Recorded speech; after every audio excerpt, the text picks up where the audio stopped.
silencio y soledad, yo los voy a contemplar apoyándome en San Juan de la Cruz como el principio y el fin de una serie de constantes místicas.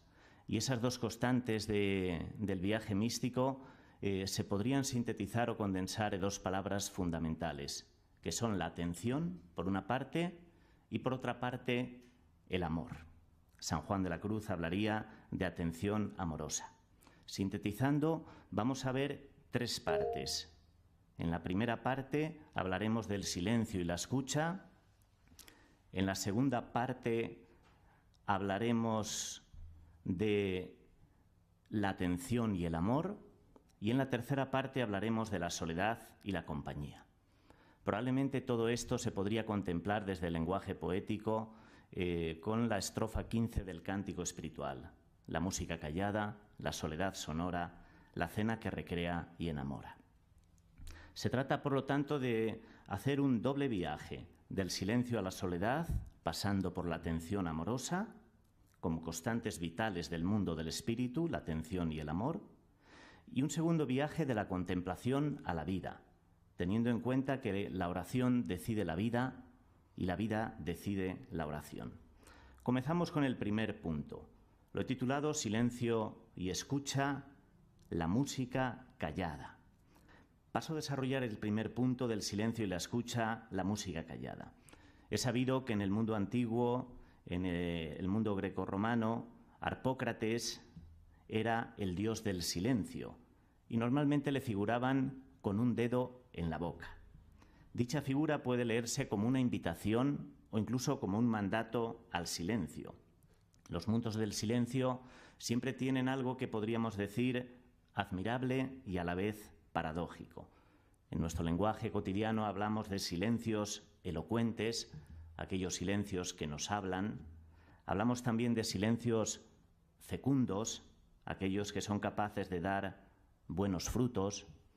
Hay expresiones muy habituales en nuestra vida como estar en silencio, donde el silencio aparece como un lugar, un espacio muy peculiar, introducido por una preposición de carácter espacial, pero que en realidad es un estado mental. Por eso entramos en silencio, nos quedamos en silencio, pasamos por el silencio, salimos del silencio. El silencio es un espacio. También se nos dice a veces en las expresiones de la vida cotidiana que hay que guardar silencio, aunque otros dicen que es el silencio el que nos guarda. Y se ha dicho también que el totalitarismo radical comienza allí donde se priva al hombre del derecho a guardar silencio.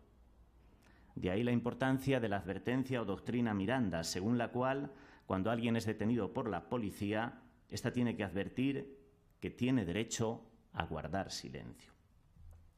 En el mundo bíblico el tema del silencio siempre aparece como algo paradójico, pues según afirma expresamente Jesús, lo único eterno serán las palabras.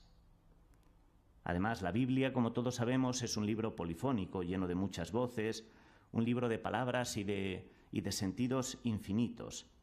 Insistimos, solo la palabra y no el silencio serían eternas.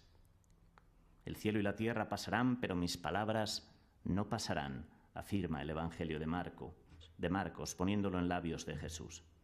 No pasarán precisamente en el incendio universal del cielo y de la tierra. La tierra se hunde, el cielo se desploma, el mar se evapora, como afirma von Balthasar, pero el águila vuela por medio del cielo, llevando en su pico un rollo, el Evangelio eterno. ¿Y qué decir de la mística? Pues aquí volvemos a los mundos de la paradoja, pues se ha afirmado que la mística se ocupa de la comunicación y no del silencio. Y esto es cierto incluso cuando el místico calla. Lo cierto es que en casi todas las religiones se da como cierto cansancio de la palabra y una fascinación al mismo tiempo por el silencio. El silencio lo podemos conectar con el tema de lo inefable.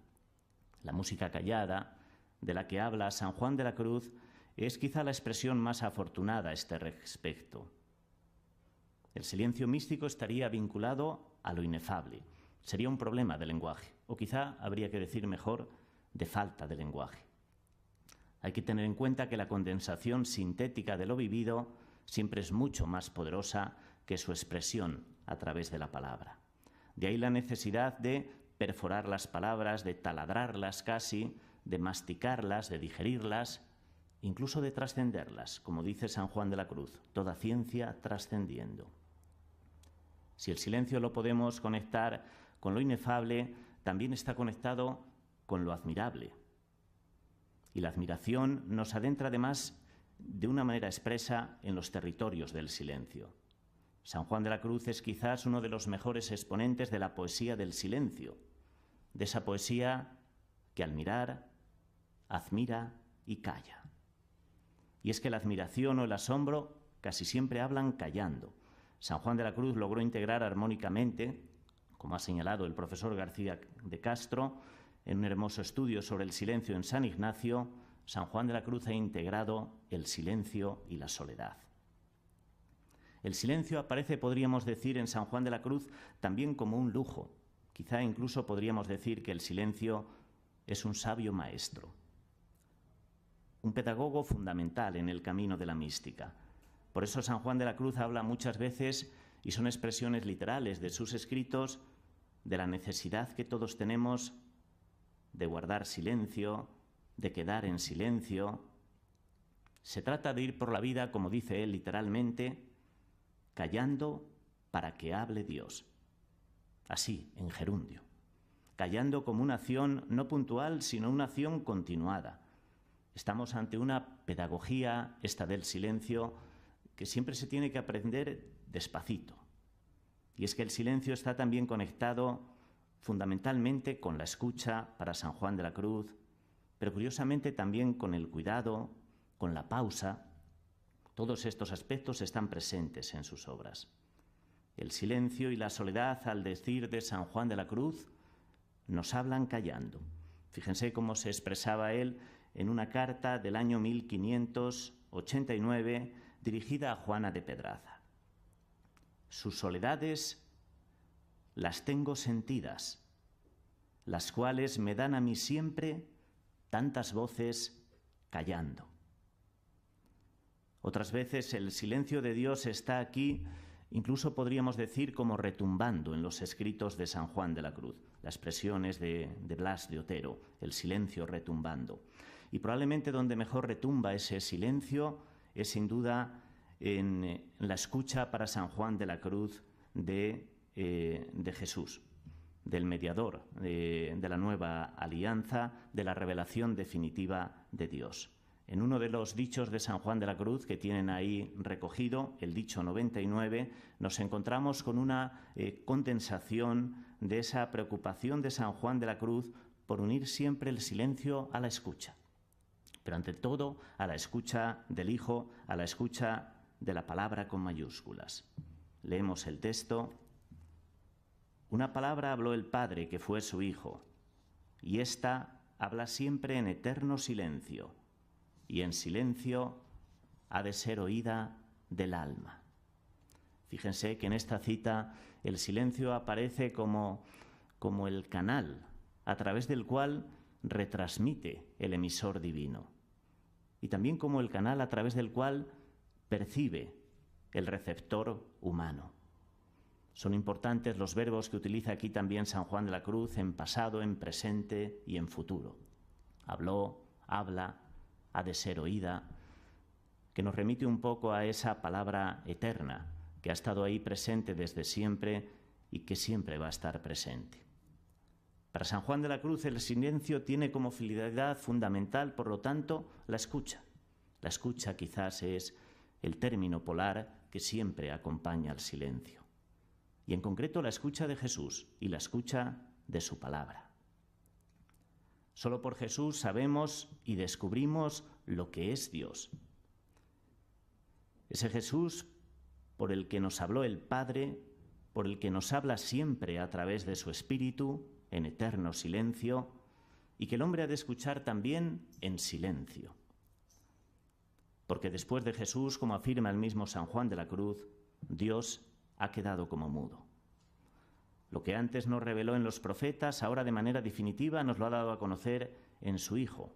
Y aquí San Juan de la Cruz nos recuerda el texto del comienzo de la carta a los Hebreos.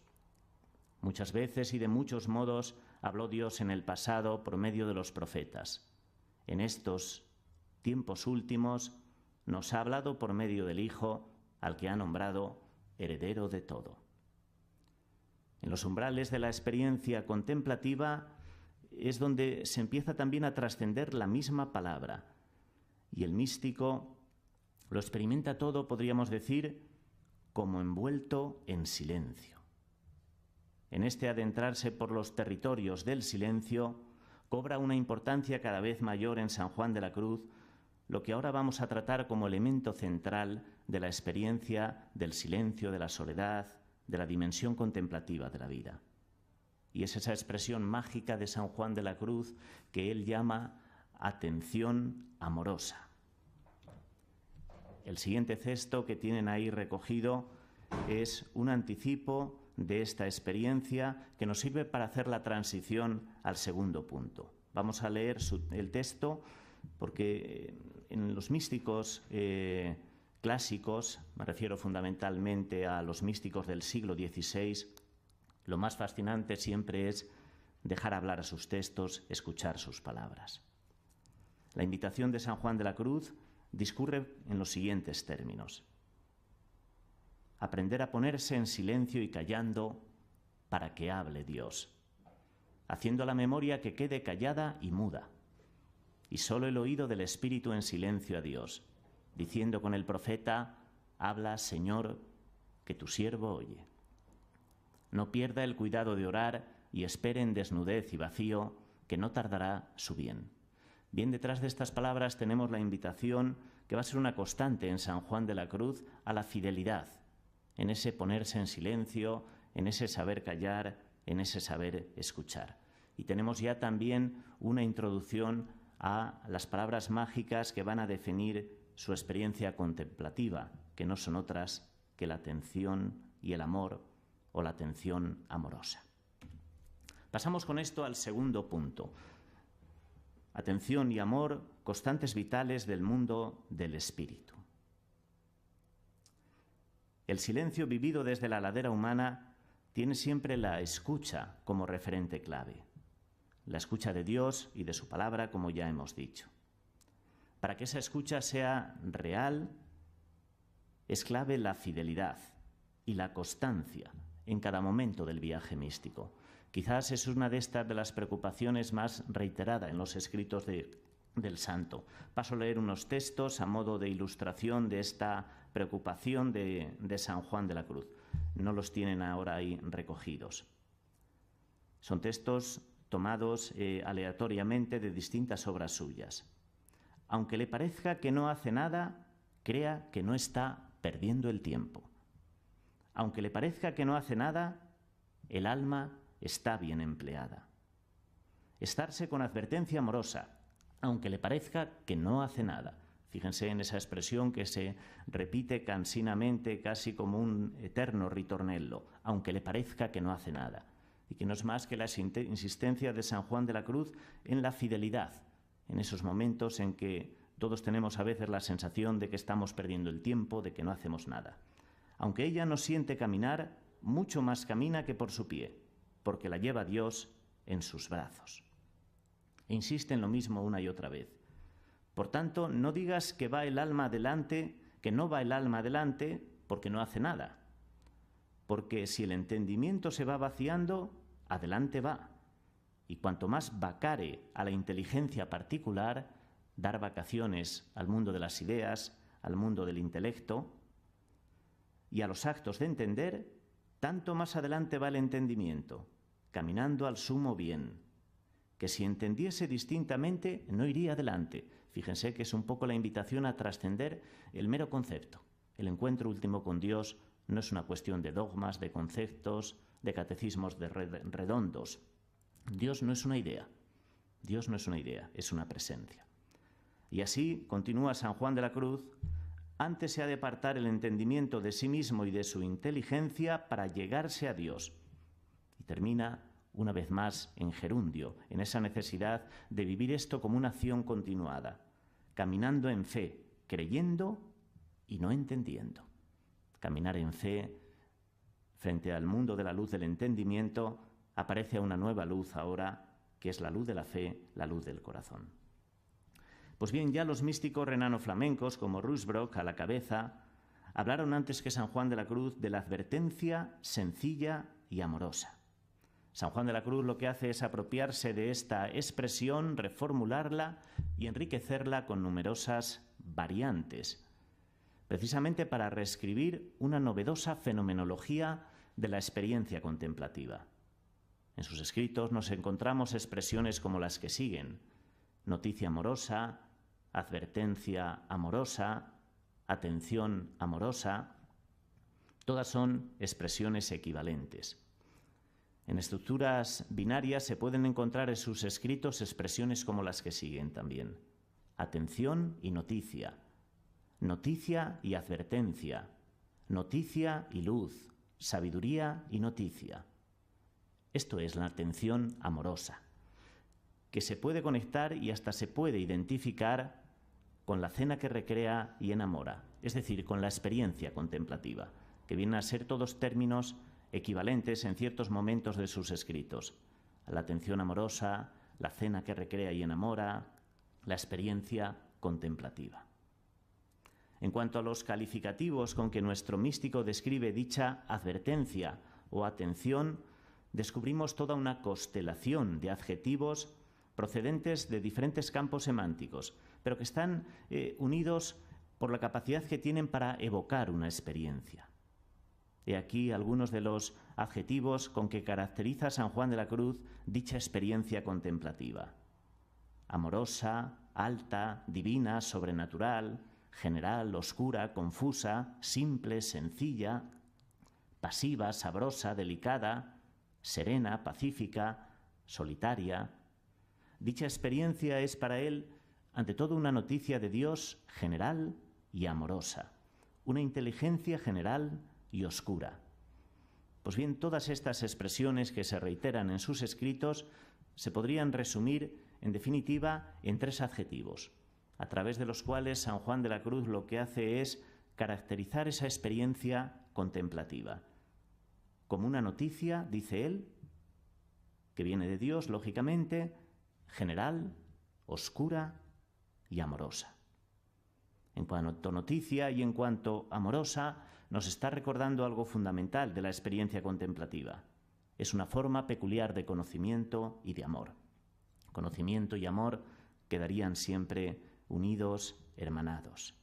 Se trata además, dice San Juan de la Cruz, de una experiencia de Dios de carácter general, noticia general. Y general en sus escritos significa holística, totalizante, es decir, de un encuentro de la totalidad de la persona con la infinitud de Dios. Un encuentro que trasciende el ámbito de las ideas, de los conceptos, de las palabras, de las categorías de la mente humana. Fíjense cómo se expresaba San Juan de la Cruz a este respecto. En la práctica, esto supone el abandono del razonamiento, del pensamiento y de cualquier clase de esfuerzo discursivo. Que sucedan las cosas, que actúe el espíritu. Lo único que ahora se nos pide de parte de Dios, dirá San Juan de la Cruz, es sencillamente ponernos en silencio y escucha. Y si quieren, por utilizar una expresión coloquial, dar vacaciones a los pensamientos, mandar de vacaciones al intelecto. Cuando la atención amorosa irrumpe en la vida, que para él es la experiencia contemplativa, en ese momento la persona no quiere pensar, no puede pensar, pero es que no necesita tampoco pensar. Y esto por una razón muy simple. La atención amorosa lo llena todo. Llena el corazón, llena la mente, llena la vida. Pues bien, cuando navegando por los territorios de la contemplación mística nos acechen la inquietud, las dudas, o tengamos la sensación, como decíamos antes, de que no estamos haciendo nada, de que perdemos el tiempo, en ese momento San Juan de la Cruz nos deja uno de sus muchos avisos, que podríamos conectar con una invitación a una atención centrada, a cultivar en esos momentos una atención centrada en lo importante. Pero dejemos que sean sus propias palabras las que nos cuenten esta experiencia. Tienen ahí delante el texto. Los que de esta manera se vieren, con dudas, dificultades, sensación de que pierden el tiempo, conviéneles que se consuelen. Y aquí viene toda un lujo de consejos sanjuanistas para esos momentos existenciales. Que se consuelen ¿cómo? Perseverando en paciencia, no teniendo pena. Confíen en Dios, que no deja a los que con sencillo y recto corazón le buscan. E inmediatamente puntualiza su consejo de una manera más concreta. Solo lo que aquí han de hacer es dejar al alma libre y desembarazada y descansada de todas las noticias y pensamientos, no teniendo cuidado allí de qué pensarán ni meditarán. Y ahora viene la expresión clave. Contentándose solo en una advertencia amorosa y sosegada en Dios, como que no va allí más que a estarse a su placer y anchura de espíritu.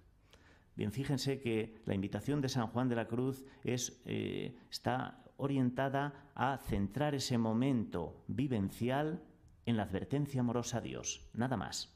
Advertencia amorosa, atención amorosa. No se trata, por lo tanto, de ideas, de pensamientos, de meditaciones, de gustos espirituales. Es algo distinto, es el sentimiento de una presencia que diría Santa Teresa, pero que en San Juan de la Cruz tiene esa connotación quizá más potente, porque en ella incluye siempre la palabra amor, la atención amorosa. Bien, pues esa advertencia amorosa, esa atención amorosa y sosegada en Dios, está conectada también en San Juan de la Cruz con una dimensión que podríamos llamar de pasividad, de receptividad. Quizás hay otra palabra más poderosa, hospitalidad. Tradicionalmente, en la fenomenología de la mística, cuando se habla de la experiencia contemplativa, se habla siempre de esa dimensión de pasividad. Teilhard de Chardin prefería utilizar la palabra receptividad, que quizás es más significativa, inspirándose en San Juan de la Cruz. Quizás nosotros podríamos hablar también, inspirándonos en algunos textos de San Juan de la Cruz, de hospitalidad, ser hospitalarios para con Dios. Recuerden una de las citas muy conocidas de San Juan de la Cruz de la llama de amor viva, cuando él afirma que la contemplación pura consiste en recibir, sencillamente. Recibir como se recibe un huésped, por eso hablo de hospitalidad también, como se recibe a un amigo en la propia casa. Recibir con los brazos abiertos, así de simple. En las regiones de la contemplación mística, dice San Juan de la Cruz, y ahí tienen el texto, el alma se ha de andar solo con advertencia amorosa a Dios, pasivamente, con la advertencia amorosa, simple y sencilla. Fíjense qué bien dicho está el cierre de la cita. Como quien abre los ojos con advertencia de amor. Abrir los ojos del corazón, abrir los ojos de la fe, fundamentalmente en esa clave de amor.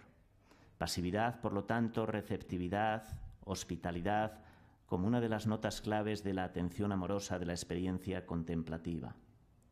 La contemplación mística es también, según San Juan de la Cruz, una inteligencia espiritual, dice él, sin ruido de voces.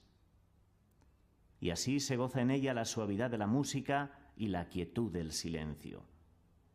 Es sabiduría de Dios, y sigo citando sus palabras literales, es sabiduría de Dios secreta o escondida, en la cual, sin ruido de palabras, como en silencio y en quietud, enseña Dios ocultísima y secretísimamente al alma, sin ella saber cómo.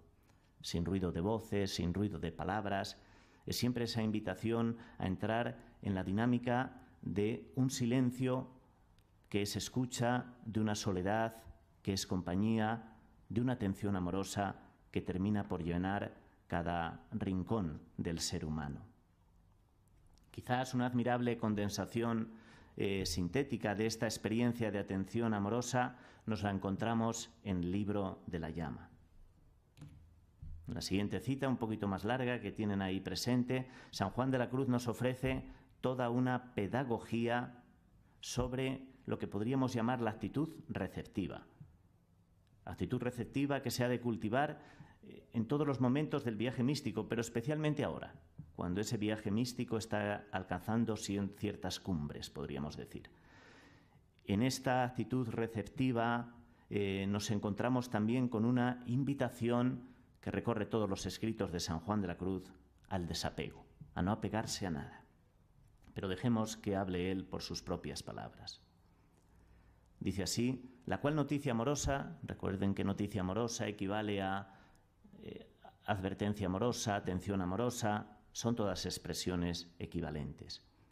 La cual noticia amorosa, para recibirla, siempre esa capacidad de apertura, esa capacidad receptiva del ser humano a un Dios que está siempre deseando comunicarse, para recibirla ha de estar esta alma desembarazada, ociosa, quieta, pacífica y serena, al modo de Dios. Y ahora viene una cita clave, un momento clave de la cita. El alma no ha de estar asida a nada.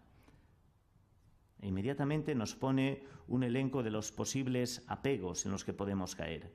No a ejercicio de meditación, no a sabor alguno espiritual, porque se requiere el espíritu tan libre acerca de todo que cualquiera cosa de pensamiento o discurso o gusto a que entonces el alma se quisiere arrimar, la impediría, desquietaría y haría ruido en el profundo silencio que conviene que haya en el alma, para tan profunda y delicada audición, que habla Dios al corazón en esta soledad. Bien, fíjense que habla de la necesidad de no estar asido a nada, no estar apegado a nada, pero no significa eso que incluso en los momentos cumbres de la experiencia contemplativa no se pueda meditar o no se puedan tener gustos espirituales o pensamientos. Lo que dice él y lo que afirma literalmente en muchos momentos de sus escritos es el no estar asido a ello, el no estar apegado. Esa es quizá la gran palabra y la gran invitación siempre de San Juan de la Cruz. Por lo tanto, en este segundo momento en el que ya vamos cerrándolo, nos encontramos con el tema de la atención amorosa o de la atención y el amor, que en mi opinión serían un poco como las constantes vitales que caracterizan la experiencia contemplativa en San Juan de la Cruz, pero que no solo están presentes en su experiencia contemplativa. Atención y amor son dos palabras fundamentales también para vivir la fe en la vida cotidiana. De hecho, allí donde hay un auténtico místico, alguien que ha conectado con Dios desde la atención amorosa, eso inmediatamente tiene una traducción en la vida real, en la capacidad para estar atentos a los demás, para vivir la vida en clave de amor, los acontecimientos de la vida cotidiana. Recapitulando un poco lo de este punto, el tema de la atención amorosa, el tema de la atención y del amor, recuerden algunas de las consejos, de los sabios consejos que aquí nos ha dejado San Juan de la Cruz. La fidelidad, aunque le parezca que no hace nada, ser fieles a ese momento. La atención centrada, una atención amorosa a Dios, con eso es suficiente. El desapego y la receptividad, la pasividad. Pasamos con esto al tercer momento, que es relacionado con el tema de la soledad y la compañía. Probablemente la mejor síntesis en lenguaje poético de este tercer momento es ese verso que tienen ahí recogido, la soledad sonora. Y antes de adentrarnos en este tercer momento relativo a la soledad y al silencio, les voy a pedir que escuchen brevemente otro poema. El poema se titula Silencio, como pueden ver. El poeta es un poeta venezolano, Eloy Blanco, quizá no es muy conocido, y la adaptación cantada que ahora vamos a escuchar, lo más fascinante de la poesía, que es lírica en su origen histórico, es siempre escucharla en su versión cantada. Entonces el poema en su versión cantada digo que es una pequeña adaptación del original. Merece la pena escucharlo atentamente porque nos ayudará a adentrarnos en esta tercera dimensión ya, en este tercer momento del silencio inseparable de la soledad. El poema ya nos va situando, aunque habla específicamente del silencio, y ahora vamos a hablar del tercer momento, que es la soledad, pero nos sitúa un poco en esa dinámica de que al final nos quedarán las manos y el silencio, los labios y el silencio, y un amor eterno, y el silencio también, y en el silencio, cuando yo te vuelvo a amar, en la resurrección más allá de este mundo. Bien, a través de la relación de pareja se nos habla de esa experiencia también de silencio. Hemos visto, por lo tanto, el primer momento, silencio y escucha; el segundo momento, la atención y el amor como constantes de la experiencia contemplativa, pero también de la vida real, de la vida cotidiana. Y vamos a ver ahora el tercer momento y último, que es la soledad y la compañía, la soledad sonora. Todos sabemos que en la tradición literaria el tema de la soledad ha estado conectado a otros tales como el carpe diem, goza del día, el locus amenus, el lugar ameno, muy presente en toda la literatura, ya en el mundo clásico, el tempus fugit incluso, y que el tema de la soledad tiene sus antecedentes remotos en la antigüedad clásica. Por poner algún ejemplo muy conocido, podremos recordar a Horacio en el siglo I antes de Cristo, y uno de sus poemas citado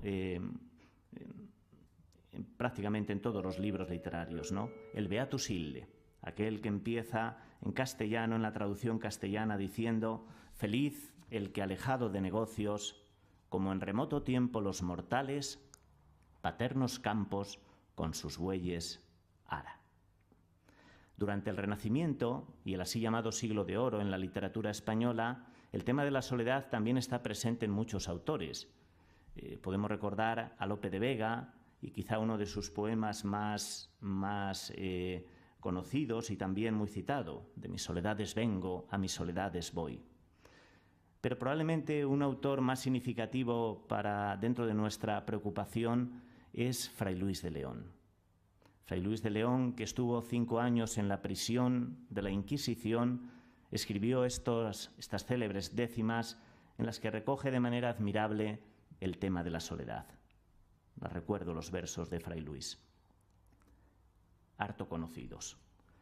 Dichoso el humilde estado del sabio que se retira de aqueste mundo malvado, y con pobre mesa y casa en el campo deleitoso con solo Dios se compasa, y a solas su vida pasa, ni envidiado ni envidioso.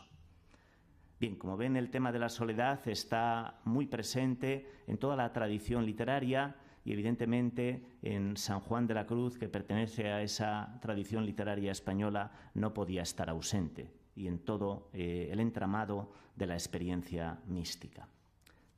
Si nos acercamos al tema de la soledad en San Juan de la Cruz, vamos a darnos cuenta de que él lo conecta con distintas realidades. Lo conecta con la naturaleza, lo conecta con la interioridad humana y lo conecta con el tema del amor. En concreto, él utiliza una metáfora clásica que es la herida del amor. La soledad para San Juan de la Cruz está conectada con el mundo de la creación, la naturaleza. Voy a leer algunos textos para ilustrar este aspecto, tomados del Cántico, la estrofa 14, cuando San Juan de la Cruz está explayándose en la interpretación de estos versos, y escribe lo siguiente: los valles solitarios son quietos, amenos, frescos, umbrosos, de dulces aguas llenos, y en la variedad de sus arboledas y suave canto de aves hacen gran recreación y deleite al sentido. Dan refrigerio y descanso en su soledad y silencio. Fíjense la conexión inmediata de la naturaleza con la soledad y el silencio, en línea con la mejor tradición literaria. Y estos valles, concluye San Juan de la Cruz, los valles solitarios, es mi amado para mí. Bien, fíjense la identificación, por lo tanto, de la soledad experimentada en la naturaleza con la presencia, curiosamente, del amado. Cuando comience otro de los versos de esta misma estrofa 14, las ínsulas extrañas, escribe San Juan de la Cruz: están ceñidas con la mar y allende de los mares, muy apartadas, y ajenas de la comunicación de los hombres. Tanto los valles como las ínsulas son espacios exteriores, pero que ahora han quedado transformados por la mirada del místico y convertidos definitivamente para él en el mejor trasunto de su propia interioridad. Es como si la creación, la naturaleza, el entorno que contempla San Juan de la Cruz se convirtiera en el canal a través del cual él va a comunicar la experiencia interior que ha vivido o que está viviendo. Por lo tanto, soledad y naturaleza por una parte, y en conexión con lo que acabamos de decir, soledad e interioridad. La soledad también se nos muestra en el espacio íntimo, en la soledad interior que dice San Juan de la Cruz. La interioridad humana concebida ahora como espacio de holgura y de libertad, una interioridad que él califica literalmente con estas palabras: profundísima y anchísima soledad. Altísimas soledades. Interior, profundísimo, anchísimo, altísimo. Es la espacialidad de una soledad que se nos muestra ahora, yo diría, como dilatada a través del superlativo, y que nos habla, por lo tanto, de la amplitud del mundo interior de la persona, de una nueva sensación de libertad. Si en un sentido la soledad está conectada con el espacio exterior, la naturaleza, como acabamos de ver, si en otro sentido está conectado con el espacio interior en el que habita el ser humano, ese espacio interior recreado por el místico, quizás ante todo está conectada con una nueva experiencia de libertad, es decir, de desapego, de no estar apegado a nada. Exterioridad, interior y libertad aparecen así en San Juan de la Cruz en perfecta armonía. Pues bien, yo creo que nadie antes y quizá nadie después de San Juan de la Cruz, al menos en los territorios de la contemplación mística y de la poesía, ha tratado con más autoridad el tema de la soledad. En el poema Cántico Espiritual, este tema alcanza su punto culminante, ya muy avanzada la historia de amor que allí se nos va contando. Es la estrofa que sirve de transición y umbral a la tercera parte del poema. Si contemplamos su estructura desde la estructura clásica de la herida de amor. Recuerden que el Cántico Espiritual comienza con la historia de una herida, el alma herida por el amor de Dios. En un segundo momento también Dios mismo está herido, y en esta última estrofa nos damos cuenta de que ambos están heridos de amor, tanto Dios como el alma. Ahí tienen la famosa estrofa 35 del Cántico B de la segunda redacción de Cántico. En soledad vivía, y en soledad ha puesto ya su nido, y en soledad la guía sola a su querido, también en soledad de amor herido. Esta estrofa que nos recordaba el profesor García de Castro al comienzo nos ilustra con la repetición casi encantatoria del término soledad, que empapa toda la estrofa, que quizás esa soledad es para San Juan de la Cruz, al menos en un momento determinado del viaje místico, la verdadera maestra del amor. En el comentario que San Juan de la Cruz lleva a cabo de dicha estrofa, se multiplican hasta el infinito las repeticiones de la palabra soledad. Es esta insistencia seductora el mejor procedimiento para transmitir al lector la experiencia de una soledad especial, única, maravillosa, podríamos decir. Se trata casi de una técnica musical, o al bolero de Ravel, con vistas a comunicar el entusiasmo amoroso. Eso es lo único que quiere transmitir San Juan de la Cruz al lector. A este respecto, hablando del tema de la soledad, decía Séneca, en una de sus cartas a uno de sus amigos, le decía lo siguiente: Lucilio, Lucilio, mientras no seas un hombre virtuoso, no quieras estar mucho tiempo a solas, porque no puede ser bueno estar tanto tiempo con un hombre malvado. Bien, pues algo de esto, pero salvando las distancias, es la soledad negativa que aparece en las primeras estrofas del cántico. Una soledad que nos habla de angustia, de ausencia del amado, de abandono. Sin embargo, en la estrofa que acabamos de leer, la soledad ha sufrido una metamorfosis, en virtud de la cual el místico se ha introducido él mismo y nos introduce a nosotros como lectores en una atmósfera ahora positiva. Estamos en el matrimonio espiritual. Y aparece aquí además una de las imágenes más fascinantes y más poderosa, la imagen del nido, que refuerza ese sentimiento de soledad, pero que a la vez nos sitúa en un espacio elevado de libertad. El nido siempre es un hogar cálido, acogedor, un hogar entrañable, pero a la vez es un mundo de libertad. Está en los lugares elevados y está conectado con la imagen del vuelo y de los pájaros. Curiosamente es ahí donde se da la experiencia mística en su grado culminante. Pero con todo, la imagen que utiliza San Juan de la Cruz es muy expresiva, porque nos está recordando también algo fundamental, que en este mundo, por más experiencias místicas que se tengan y más elevadas que éstas sean, siempre va a haber una sensación de fragilidad que nos va a acompañar siempre en la vida. El nido es signo de fragilidad, es un símbolo de la fragilidad. La sensación de que vivimos sin un techo protector, de que estamos muchas veces a la intemperie en la vida, como lo está un nido. Por lo tanto, esa doble dimensión del nido como hogar cálido, ámbito de libertad, pero también como espacio de fragilidad. De esa soledad en compañía, porque dense cuenta de lo que dice la estrofa, en soledad la guía a solas su querido, por lo tanto el alma no está sola. Está Dios ahí presente, está el mismo Jesús, el querido, acompañando, siempre es una soledad en compañía. El nido nos habla de esa intimidad y soledad espacial que viene en el cántico después de otros espacios simbólicos como el huerto y la bodega. Todos ellos son ámbitos solitarios que solo parecen llenarse con la presencia de Dios. Comentando esta estrofa afirma San Juan de la Cruz que en esta soledad se experimenta la verdadera libertad de espíritu. Antes hablábamos de la imagen del vuelo, de la libertad del pájaro. Y todo ello merced a un nuevo contacto directo con la divinidad. Dicho contacto con el amado, ya sin mediaciones, se experimenta en cuanto vínculo divino como una nueva experiencia única de libertad. Por primera vez, Dios en persona se convierte en el protagonista principal de la historia humana. San Juan de la Cruz lo describe así al comentar esta estrofa. En soledad de todo arrimo de las criaturas, por llegar a la compañía de su amado. Dios la guía y la mueve y levanta las cosas divinas. Conviene saber, su voluntad mueve libremente al amor de Dios porque ya está sola y libre de otras afecciones.